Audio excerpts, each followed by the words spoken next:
Shoot হবে বন্ধুরা, এই ব্রিজটাতে একটা শ্যুট হবে এখন। শোনো তোমাদের দেখাচ্ছি, স্টার্ট করে দাও রাহুল দা। লোকও নাই এখন, তো কত লোক হয়ে গেছে পার্কে, তখন লোকই ছিল না।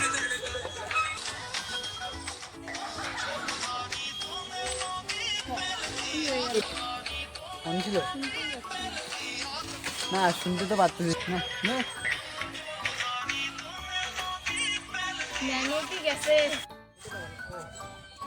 এটাকে আমি ওই সাইড থেকে নেবো।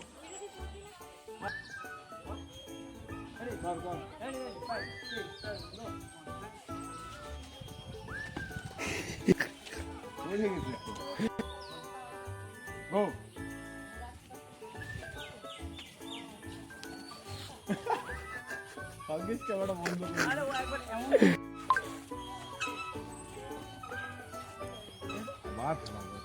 ফেলানি তো আছে, ওইটা ফেলানি আছে। ফেলা নিয়ে আছে নাকি? হ্যাঁ, ও সরে যাবে।